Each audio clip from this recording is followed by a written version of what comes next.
Hello there, Mr. Ed. How you doing, sir? Good. How are you, man? Doing good, man. I appreciate this. Thankful for the opportunity, man. How you doing today? I'm great, man. Just all's good, man. Just been working my butt off, but all good. Man, so we got a close mutual friend in common, Ooh. Mr. Donaldson. Oh Um, man, that's my homeboy, dude. Eddie and so I have been friends for many years. funny story about Eddie, man. So I got in contact with him yesterday, and I'm talking to him. And anytime I interact with somebody, I always look at their mutual friends on Facebook. We got probably 15 to 20. Well, there was one in particular on there. Long story short, come to find out, one of his childhood best friends is the father of my baby cousin. I found that out yesterday. Oh yeah. Yeah, so small world. Now, how do you pronounce your name? Is it Soares? Suarez. Suarez. It's, See, the Portuguese name is Edward Soares. Swatties? Suarez, but people say Suarez. Suarez. Soares, not Suarez. Okay. Yeah, See, Suarez. Yeah, so a lot of people say Suarez, so they say okay. Suarez. So it almost is spelled like it almost is pronounced like it's spelled Suarez, but it's spelled Soares. Gotcha. So I fumbled that and messed that up like So some it's like people do. Suarez. Yeah, Suarez. Yeah. Suarez. I mispronounced that kind of like most people do the word Louisville. Yeah. I believe me, Eddie taught me how to say Louisville. Man, so what intrigued you guys to bring another event of LFA to the city of Louisville? Well, first of all, the reason we came to the city of Louisville was because of Eddie. Eddie has been Okay. for a long, long time. We used to do, promote nightclubs together and throw special parties and stuff like that in Hollywood. And he's always been a big believer in the LFA in what we produce and what we do. And he was just telling me the history of Louisville and what a huge fight town it is, and having everything from being the spot where where Muhammad Ali came from and all that. Right. He basically explained to me all those things, which I'll be honest with you, I was unaware. The biggest thing I knew from Louisville was the Louisville Slugger thing, because I was a baseball player. So, Okay. which I got to go to that. Eddie let me, took me to a tour, and I was so happy. As a matter of fact, I even have like my LFA Louisville Slugger baseball bat up there. If you can see it, see I it. see it. Yeah, Yeah. I see it. Yeah. So, but but yeah, man, so that's why we ended up coming to Louisville. And it was it kind of worked out because it was one of those markets where the UFC was really interested in doing it. And they went there, and they went there after us, but they saw the success potentially that we had, and then they went there and had an incredibly successful event there. So that's why, and the reason we're coming back is because I felt that the town of the city of Louisville, embraced us. They enjoyed it, and we're at we're able to give some of the local talent and the talent in the surrounding areas a platform to be able to be seen worldwide, because the LFA is broadcasted in over 200 countries live. Right. So UFC Fight it's Pass. yeah, so it gives a lot of exposure to it gives a lot of exposure to Louisville and to all the local fighters there. So it was a great thing. And like I said, there's been so many incredible things for us to Yeah. be like. This time around we're going to go and we're doing it in Freedom Hall, where it's the home of Muhammad Ali's first professional fight. I mean, what an honor to be able to do an event at a place where one of the greatest boxers of all time had his first professional fight, Yeah. that. Just that. And so I'm just really excited to come back to Louisville. And like I said, everyone there was so supportive of us coming. And I think it was a long time before we came that any sort of mixed martial arts organization of our size or bigger, has been Hmm. there. So it was really nice to do that, and we want to come back, and we want to make it a place where we're coming back every year at least once. So what you're saying is you want to make it continuous at least once a year, if not twice a year Yes. for sure. Once, gotcha. Yeah, for sure, for sure. Especially working with Eddie and everyone there. I mean, we've had a lot of great support from the community. Danny Wimmer presents and the Louder Than Life. They're really stepping up and supporting the local MMA community, and he does some great music festivals, and he's really Absolutely does. and I've known Danny Wimmer for many, many years also because he was out here from LA when I met Danny Wimmer when he used to run um, Flawless Records, which was uh, Fred Durst's record label. Oh wow, okay. Yeah, Yeah, out here in LA. I actually worked. I think the first three, if not four festivals of like Bourbon and Beyond, A Louder Than Yeah. Life, bar back, and so I know all about it. Danny's a good man. So is he memory? Correct me if I'm wrong, but he's Danny and Louder Than Life people are helping you guys help sponsor some local fighters. Is that right? Yes, well, they're doing a few different things. We're gonna be kind of like cross promoting, like I said, Okay, we're gonna be helping promote Louder Than Life, and they're helping promote us, and we're just working a partnership together because gotcha. I feel that it's very much the same community, the same demographic, For and sure. we can bounce that back and forth.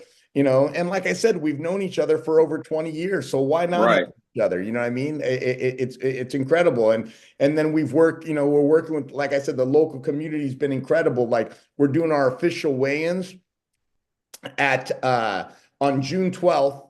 The day before, we do a ceremonial weigh-ins, and we're doing that at the Goodwood Whiskey Row.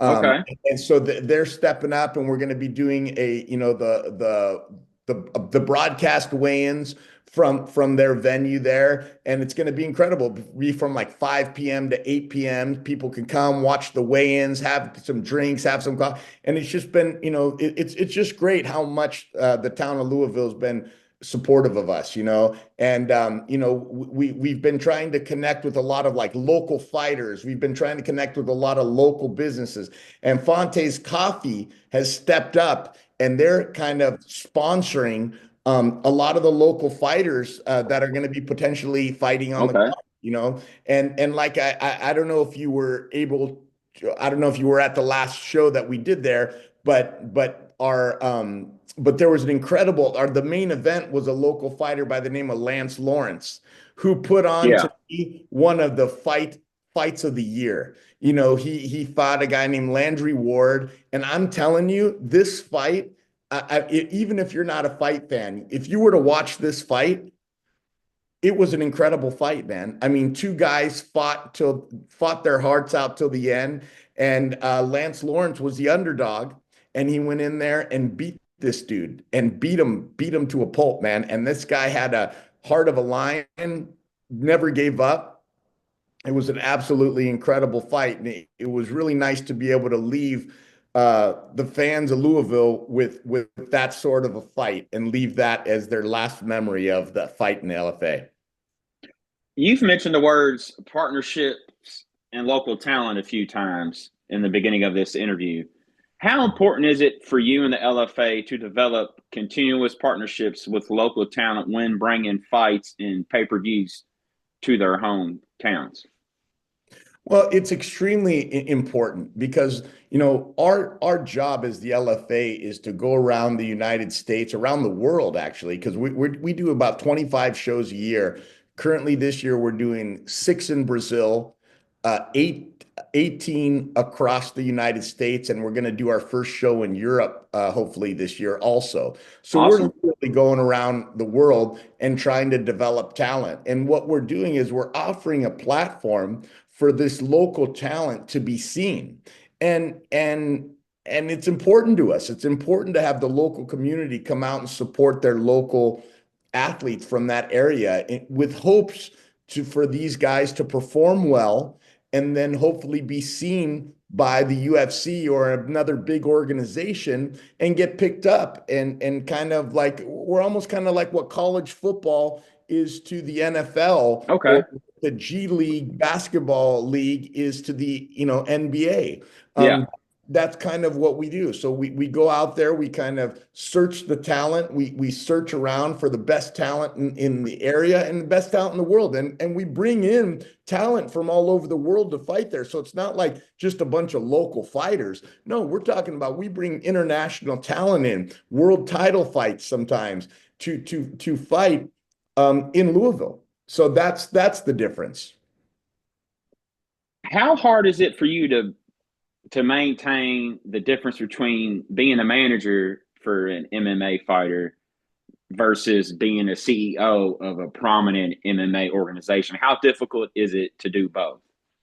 Well, to be honest with you, I'm not really managing that much anymore. What I'm Okay. doing, I'm advising a lot of guys. Like, Advising. the Gotcha. management company's there, and I advise and kind of guide people. But I can tell you right now, there's not too much difference, to be honest with you, because the way I treat everyone, because here's the difference. With the LFA, um, the difference between us and other promotions is I came from being a manager. So I came from thinking about the fighter first. That's what's Gotcha. important. So to me, I look at every single athlete that fights in the LFA, I treat them as if I was managing them. I advise them, I guide them, because nothing will make me happier than to see their success. So a lot of them have managers, and a lot of them have great managers, but I'm going to treat them the same way I would treat one of my clients. And that's the difference between the LFA and most of these other organizations, is we put the fighter first. I can always say that the LFA is probably the most fighter friendly organization on the planet. We're not here to do anything other than to help build these guys' career and send them off. I look at it as when I look at a fighter as let's just say they're like a wall. If they have a wall of success, if the LFA could be a few of those bricks that help make this wall of success, that's what makes me happy, is to be able to make a difference in some of these athletes' life, and going from there. That's what I enjoy. So as a manager, I'm doing the same thing. So in a way, it's kind of like you fight for the LFA, you'll get all the experience. I'm anyone that fights for the LFA to me is one of my guys, and I'm Yeah. gonna they could bounce anything off me, and I'm going to help them advance their career in any way possible. That's what I enjoy doing. Now, fighters trying to get chances, they more or less kind of have to sell themselves to get an opportunity. Not saying like sell themselves, but you get what I'm trying to say. How do you go about selling yourself when you first got into being a manager? Well, when I first got into being a manager, back when I first got into being a manager, it wasn't as glamorous and wasn't what it is today. We Gotcha. weren't doing it for the money. We were doing it because we loved it.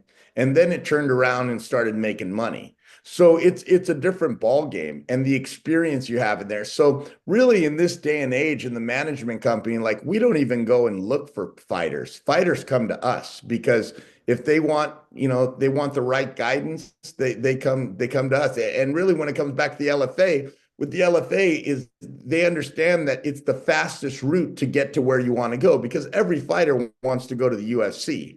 And when you think about almost 35 to 40% of the current UFC roster are Mm-hmm. LFA alumni.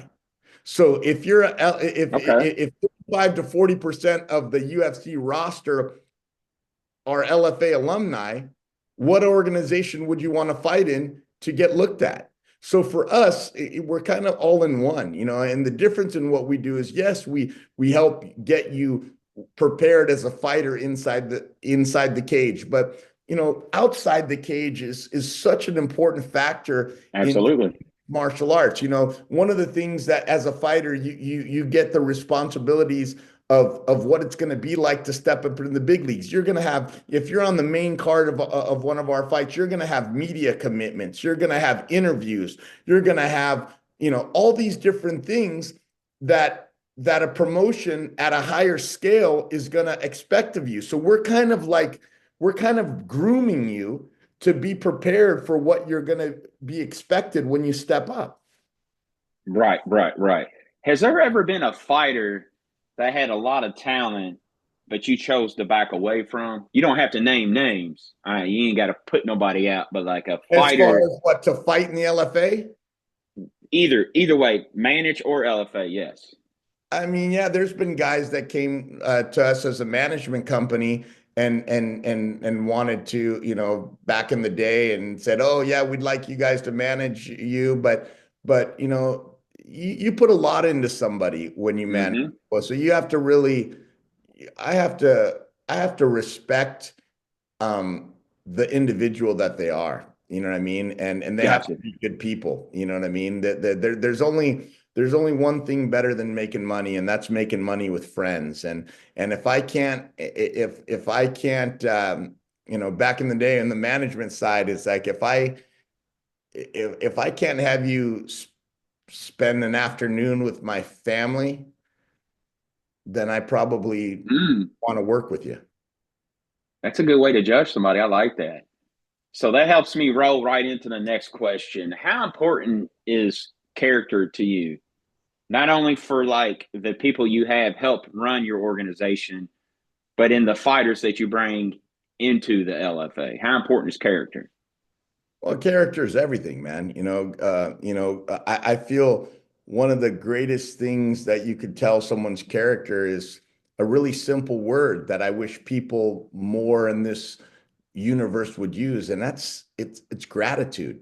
People with Mm, gratitude, gratitude is something that doesn't cost you a penny to give, right. but the people who receive gratitude, it's priceless. So if you can make I mean, think about that. It doesn't cost you a penny to give, but who receives the gratitude, it's priceless. If more people could get that through their head, imagine what a better world this place would be by having integrity, having treat others the way you'd like to be treated, and having gratitude. That those to me are it's important to me. I feel like, every fighter that fights in the LFA, um, it's almost like a fraternity. Once you fight for us, you're part of our family. And once you move on and succeed, we're there supporting you every way. Every time you fight in the UFC or anytime you fight in a big fight after you've left the LFA, we're always supporting you, whether it's on a social media post or something. To me, it's literally like a fraternity. Once you got jumped in, you're part of our family for life. So it's important to do that. So as far as being good people, I mean, you can't control that. You know what I mean? Yeah. But the great thing is most of the time, in this sport, it's called MMA, mixed martial arts. And the important part is that martial arts is in there, and martial arts has you have a common denominator of respect, Hmm. and that's what's the beautiful thing about it. When you go flash forward to June, flash forward, sorry, tongue twister. Flash forward to June, you have a great event here, which you guys got coming up, which we all know you will. How soon would you be willing to come back to a city like Louisville? And then two, you guys ever thought about bringing one of your PPV events possibly to Louisville next time? Well, we never have a pay-per-view event. We don't do pay-per-view events. All of our events are on UFC Fight Pass. We don't do, the only one that does pay-per-view events are the UFC. Why did I then? Maybe I seen something that had stuff wrong because it was a thing of LFAs where they were talking to Sean O'Malley, and it must. I just assumed it was a pay per view, so I do apologize for that. It was like No, a no, no pre problem. pre We pre don't do fight thing, pay-per-view. so I just Yeah, yeah, assumed. I'm yeah. sorry. Yeah, it could have been something like that. But Sean O'Malley was one of our alumni. Right. You know what I Yeah. mean? And now he's one of the biggest stars in the It was just UFC. from a few weeks ago. I was watching it. Yeah. Yeah. Alex Pereira, Alexander Pantoja, Valentina Shlemenko, Brian Ortega. There's just so many. Like I said, almost 40% of the current UFC roster are LFA alumni. All right. I got a few more questions before we end this great conversation. I don't want to keep it too long. I know you're a busy guy. How did the UFC help prepare you to run the LFA? Well, basically, I've been in this business now for over, 2 decades. I got into this business back in 2003. So you're looking at 22 years to this business. And, being around the UFC and traveling all around the world and going to all the biggest events in the world, I mean, I think, as a manager, you realize that, you would see guys having a fight. Let's just say they'd have a fight, in a high school gymnasium in a Mm-hmm. small town, right? And then next thing you know, they get a call to go fight in the UFC. And 2 or 3 weeks later, they're walking into, the Staples Center or the crypto.com arena with 17,000 screaming fans. And there was no kind of what steps do you take to get there? And Gotcha. they would almost get shocked. So I felt as a manager that it was important to prepare these guys and take a gradual step. So when you're fighting in the LFA, you're not going to be fighting in a Staples Center with 17,000 people, but you're going to have 4, 5, 6,000 people there, and you're going to have lights, camera. You're going to already kind of prepare yourself for what it's going to feel like when you step up into the big leagues. So what we wanted to do is we wanted to create that, also help establish what these guys are expected, are expected from these guys when they step up into the big organization. Learn how to do interviews, learn how to speak, learn how, Right. those are all big parts of your fight career. Speaking of the word expect, how many local fighters can we expect on your guys' upcoming card in June here at Freedom Hall? I would say that there are probably going to be at least a half dozen, at least a half Okay. dozen are going to be competing. Now, when you have a show in a town that's MMA hungry as Louisville is, which in by all honesties has a rich history of MMA, it just doesn't get the chance to display that. Like, do you ever find it hard to kind of even balance local regional fighters on a card in a place like Louisville and then worldwide talent trying to mesh them? Because that's got to be difficult at times. Well, it is, and I don't really handle too much of that. Our Okay, matchmaker, gotcha. but what happens is that obviously you've got guys like Lance Lawrence who's prepared to fight on the big ring, and he can bang with the best of them. Uh huh. So you have to find the right, and a lot of times, a lot of the undercard will be a lot of the local talent, and also in Louisville, there's, within 2 hours drive of everywhere, there's a lot of markets there that have a lot of talented athletes there. They do. Yeah. So, local meaning within 2 to 3 hours away, you've got a lot of people there. And then you also, the town of Louisville, they deserve to have not only local talent. They want to see the next big thing. And that's why we bring a mixture of everything. I think we're one of the companies that are able to do that the best in the world. And we've been able to incorporate the best of the local talent mixed in with some of the best unsigned talent in the world and be able to put it together and present an incredible event for everyone. All right. Two more. What is the biggest misconception of Ed? The biggest misconception, I don't know. Um